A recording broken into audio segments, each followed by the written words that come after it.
There's a specific kind of loneliness that nobody really talks about. It's not the loneliness of being completely alone. It's not the loneliness of having no one to call. It's something quieter than that. Something that creeps in slowly, almost without you noticing. It's the realization that the people you once considered your closest friends, the ones you stayed up with until 3 a.m., the ones who knew every embarrassing story, every stupid decision, every version of you, have somehow become strangers. People you like, people you respect, but people you no longer really know. And the strangest part? Nobody did anything wrong. There was no fight, no betrayal, no single moment where everything fell apart. Just a slow, gradual drifting, like two boats that were once tied together, quietly pulled apart by invisible currents. Until one day you look up and realize they're barely visible on the horizon.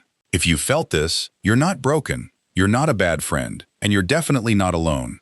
Because this happens to almost everyone. And today, I want to show you exactly why and what it means for the way you think about connection for the rest of your life. Most people assume that friendships fall apart because people change. And that's true, to a point. But it's not the whole story. Because people were always changing. You changed at 15, you changed at 18, you changed at 21, and somehow, those friendships survived. So what makes 25 different? Here's what's fascinating. Before the age of 25, your life has a natural structure that creates friendships almost automatically. School does it, sports teams do it, dorms do it. You're constantly placed in environments with the same people, day after day, week after week. You don't have to try.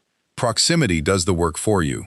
Psychologists call this passive friendship maintenance. You're not choosing to stay close. You're staying close because your environment forces you to overlap. The friendship isn't built on effort. It's built on shared geography. And then something happens. You graduate. You move cities. You start jobs. You enter relationships. Some people get married. Some have kids. Some chase careers across the country. Some stay home. And suddenly, for the first time in your life, there is no structure forcing you together. The scaffolding falls away. And what's left behind is the question nobody wants to ask. Was the friendship the people, or was it the situation? Think about this for a second. In school, you saw your closest friends almost every day. That's somewhere between 150 to 200 hours of shared time per month, without anyone making a single intentional effort. After 25, a good year might give you 10 or 15 hours with someone you genuinely love, if you're lucky. And here's the painful psychology of that. Human closeness isn't just built on history, it's maintained by frequency, by the small, unremarkable moments, the quick lunch, the random text that leads to an hour-long phone call, the Friday night where nothing special happened, but somehow you laughed more than you had all week. Without those moments, the intimacy doesn't stay frozen. It slowly evaporates. Not dramatically, just quietly, like water from an open glass. You don't notice it day by day. But then you go to reach for the glass, and it's empty. There's another layer here that most people don't consider, and it has everything to do with identity. Between 18 and 25, most people are figuring out who they are, and they tend to do that figuring out together. The late-night conversations about the meaning of life, the shared confusion about the future, the collective stumbling through adulthood for the first time. That shared uncertainty is actually one of the most powerful bonding experiences human beings can have. But then something shifts.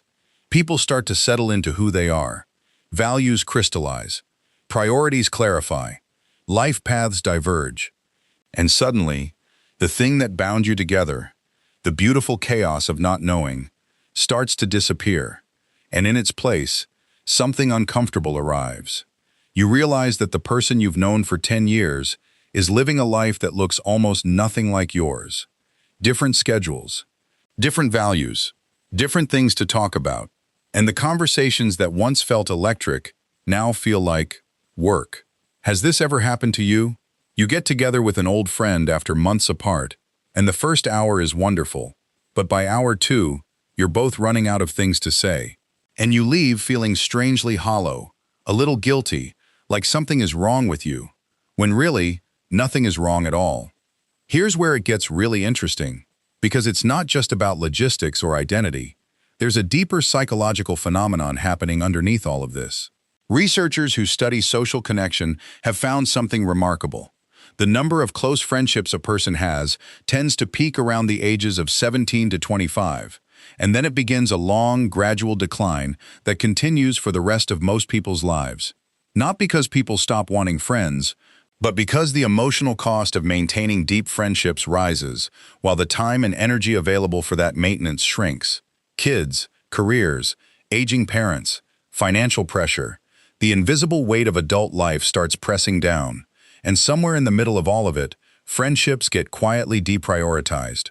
Not because they don't matter, but because they don't have a deadline. Work has deadlines.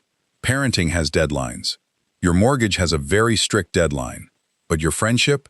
It'll still be there. You'll catch up soon. You'll plan that trip you keep talking about. One day. And one day turns into months. And months turn into years. And the friendship doesn't end. It just slowly becomes a memory that's still technically alive. Think about this. Most people treat friendships like savings accounts. Something they can deposit into when life is slow and withdraw from when they need something. But the science of human connection doesn't work like that. It's not a savings account. It's more like a garden. If you water it, things grow. If you don't, they don't. And the painful truth is, you can't save up goodwill. You can't make up for 6 months of silence with one really good weekend. Because what people need from connection isn't big events. It's the small, consistent presence. The sense that someone is in your life, not just your history. Now, I want to be honest about something that doesn't get said enough. Not every friendship is meant to survive every season of your life. And that's okay. It's actually more than okay. It's natural. Healthy even. Think about trees in autumn. Leaves don't fall because the tree failed. They fall because the tree is preparing. It's releasing what it no longer needs to protect its core. And in spring, new things grow. Not the same leaves, new ones. Some friendships are seasonal. They serve a purpose. They bring something beautiful into a chapter of your life, and then they gracefully end. Mourning that isn't a sign of failure. It's a sign of appreciation. It means it meant something. The problem isn't that friendships end. The problem is that we've been told all our lives that real friendships last forever. So when they don't, we assume we did something wrong, or they did, or that we're fundamentally difficult to love, when really, we're just human, moving through time, changing, growing, and occasionally, growing in different directions. I'd love to know, is there a friendship you've let go of that you still think about? One that faded, not from drama, but from distance. Share your story in the comments. I think more people need to hear it than you realize. So what do you actually do with all of this? Because understanding why friendships fall apart is useful, but what's more useful is knowing how to protect the ones that matter, and how to build new ones when you're on the other side of 25, when the automatic systems are gone, and everything has to be intentional. And here's the honest truth. It's harder. Adult friendship is genuinely harder than it looks. It requires you to do things that feel awkward. It requires you to be the one who reaches out first, twice in a row. It requires you to be honest when you've been distant. It requires you to say, out loud, to another adult human being, I miss you, let's make time. That vulnerability, most people avoid it, because it feels like need. And somewhere along the way, we were taught that needing people is weakness. But here's the twist. The people who have the most meaningful friendships in their 30s, 40s, and beyond, they're not the people with the most social skills.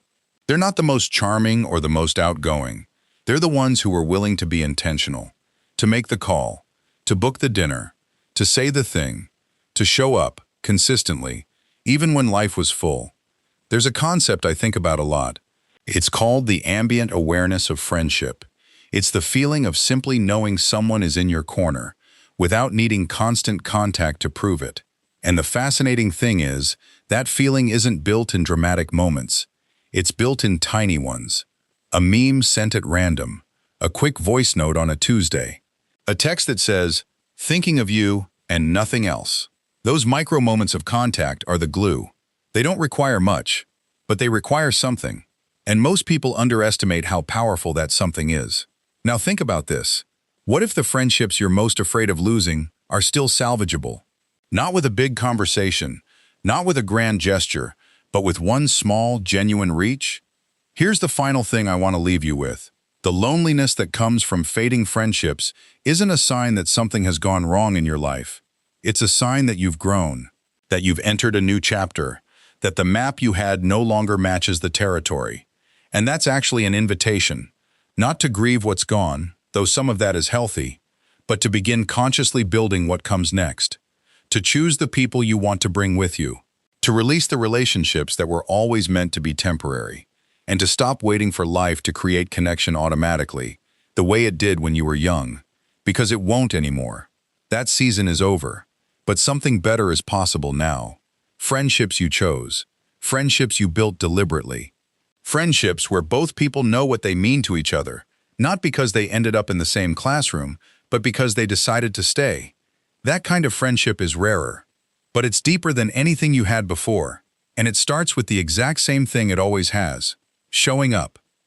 So, what was the biggest thing that hit you in this video?